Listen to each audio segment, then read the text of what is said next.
Salam tani selalu berinovasi. Dalam teknik budidaya tidak luput dari pembenihan. Maka benih yang baik itu bisa berpotensi nanti hasilnya akan lebih baik. Nah, di waktu dulu biasanya orang tua dulu kalau padi sudah seperti ini, di saat besok mau panen biasanya suka seleksi ya, atau pilih benih. Kalau di Sunda namanya ngalean. Nanti disimpan, biasanya kalau orang tua dulu ya, saya ingat ya, orang tua dulu tuh kalau mau panen seleksi benih seperti ini ya, buat nanti untuk ditanam ke depan. Namanya pare indung biasanya, karena untuk bahan benih nanti sebagai yang dibibitkan. Nah, ini Inpari 32 nanti saya akan seleksi dari karakternya. Dalam satu hamparan pasti juga ada yang berbeda. Nah, nanti dipilih karakter sesuai keinginan. Nah, saudaraku sekalian, jika mau memilih, nanti ada karakter-karakter yang perlu diperhatikan. Ya, mulai dari malai, pastinya ini malainya satu malai sekian butir.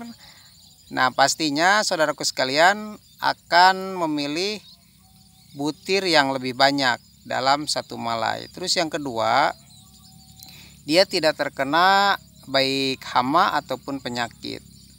Ya, kecuali nanti ada sisa dari burung, itu tidak masalah jika malainya panjang. Tapi sebagian bulir ada yang dimakan burung, ketika itu dimanfaatkan untuk benih ya itu tidak masalah. Ya, terkecuali nanti ada serangan penyakit mulai dari bahan jamur yang disebabkan oleh jamur ataupun bakteri atau virus. Nah, sebaiknya dipilih karakter yang lain. Nah, itu. Nah, kita akan seleksi ya. Dan seleksi, ayo. Nanti balikan dulu videonya, balikan dulu. Dalam satu hamparan seperti ini banyak macamnya ya, saudaraku sekalian. Tapi yang saya pilih karakternya yang seperti ini. Ini nih bahan yang dipilih nih, yang saya pilih. Ya, ini Inpari 32 ya, tapi kita rawat dengan sedemikian rupa. Ya, akhirnya ini bulirnya malainya lebih panjang ya, seperti ini. Terus yang pertama ini malai ya, bulirnya lebih banyak daripada yang lain. Terus yang kedua yang saya pilih ini lehernya. Ya, lehernya ini tidak terkena penyakit. Ya, lehernya seperti ini, atau ujung malai sehat.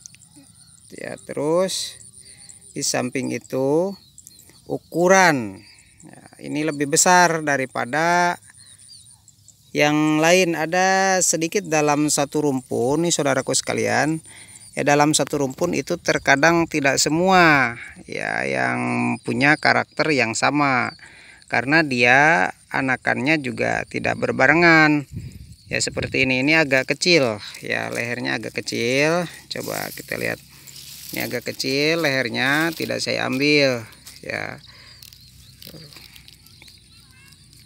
Tuh, lehernya agak kecil, tidak saya ambil ya. Terus juga malainya kurang begitu panjang ya. Kalau yang ini dalam satu malai ada 250 bulir ya, 250 bulir ya. Kalau yang lain ya seperti yang ini itu kurang dari itu ya. Terus juga tidak terkena penyakit ya, bisa dilihat ini lehernya mulus.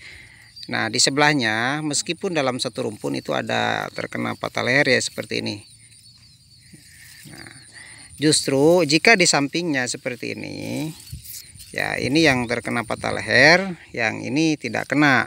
Ini yang saya ambil, berarti dia menandakan tahan terhadap penyakit. Karena ketika ada angin ini biasanya menyebar dengan cepat ya ke tetangganya karena ini dekat begitu ya, tapi ini tidak kena, berarti dia oke lah, saya katakan kuat. Nah ini yang saya ambil, ini untuk dibenihkan nanti musim tanam berikutnya. Yang ini juga sama ya. Ya, dalam satu rumpun biasanya ada 2 atau 3 malai ya yang saya ambil, tapi itu juga tergantung dari karakter tanamannya atau rumpunnya yang seperti apa. Nah, terkadang ada yang seperti ini saya tidak ambil semua. Ini ada yang seperti ini ya rumpun. Ya tidak saya ambil karena tidak ada karakter yang perlu diambil. Nah ini kecil ya. Ya dikhawatirkan kenapa saya memilih yang besar ini lehernya. Berarti nanti ke bawahnya karena ini ngerucut ya, biasanya kalau semakin atas itu semakin kecil. Ya kalau dipilih dari lehernya yang sedikit agak besar ya seperti yang tadi, itu ketika ada hujan atau angin dia akan lebih tahan untuk menopang bulir yang ada di atas. Nah itu tujuannya. Terus kalau untuk daun, posisi yang seperti ini nih udah bagus ya, karena posisi daun ke atas seperti ini daun ke atas itu lebih baik ya, apalagi posisi yang saudaraku sekalian di lingkungannya banyak burung. Nah ini bisa mengatasi dengan sendirinya ya, nanti ketika ini rimbun burung enggan untuk masuk ke area bulir yang ada di bawahnya itu. Nah ini saudaraku sekalian, seleksi benih seperti ini biasanya dilakukan oleh orang tua kita ya terdahulu ya, karena sebenarnya orang tua kita sudah pada pinter-pinter ya membibitkan, punya benih sendiri ya dari hasil tanamannya. Jadi keuntungannya biasanya ketika tanam dari benih ya asal tanaman yang sebelumnya itu bisa lebih baik kalau seleksinya bagus. Berbeda dengan kita membenihkan, ketika ini diambil semua dipanen, kita ambil setengah karung atau 1 karung, itu campur-campur dengan yang lain, nanti biasanya secara teori itu akan menurun 10 atau 20% ya produksinya. Karena ini dari satu rumpun ini, dari anakan pertama, anakan kedua, dan anakan ketiga itu semua diambil. Tapi ketika menggunakan seleksi seperti yang tadi, ini saya dalam satu rumpun aja udah berbeda. Ya, seperti yang tadi saya ambil itu batang lehernya ini lebih besar ya daripada yang lain. Nah itu yang diambil meskipun dalam satu rumpun.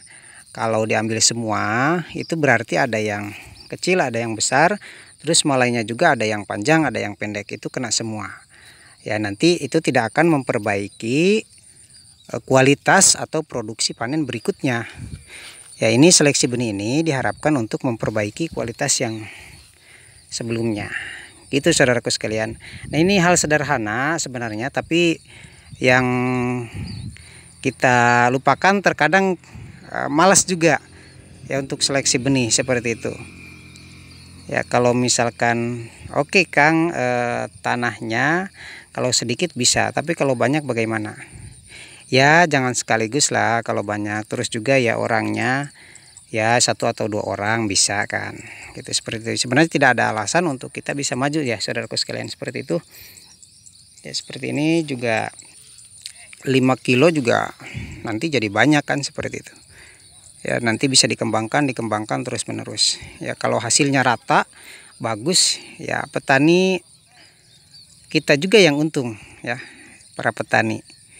Nah, dari seleksi nanti ketika setiap musim dilakukan seperti itu, semakin musim ya tanam berikutnya produksinya akan semakin naik. Nah itu mulai dari perbaikan benih, yaitu salah satunya perbaikan benih akan bisa meningkatkan produksi 20% ya saudaraku sekalian, seperti itu. Ya, nanti didukung oleh perbaikan-perbaikan dari teknik atau faktor eksternal ya, termasuk pengolahan tanah dan sebagainya. Nah, benih juga penting ya, karena mulai dari kekebalan untuk daya tahan tubuh, baik itu serangan hama ataupun penyakit, dan juga untuk meningkatkan produksi melalui ya, yang pertama jumlah anakan lebih banyak dan akhirnya bisa mengeluarkan malai yang lebih banyak. Terus yang kedua, jumlah bulir per malai lebih banyak yang akhirnya nanti akan menambah ya, menambah jumlah dan akhirnya bisa menambah karung atau menambah kuantiti. Banyaknya nanti akan bertambah. Nah, seperti ini nih saudara kalian.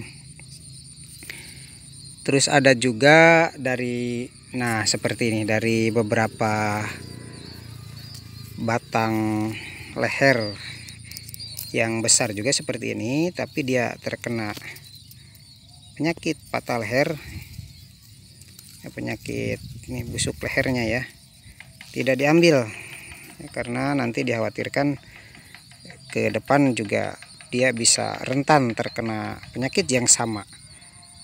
Nah, itu saudaraku sekalian, terima kasih, semoga bermanfaat ya. Hal sederhana kita perhatikan untuk meningkatkan produksi hasil panen kita para petani. Semoga bermanfaat.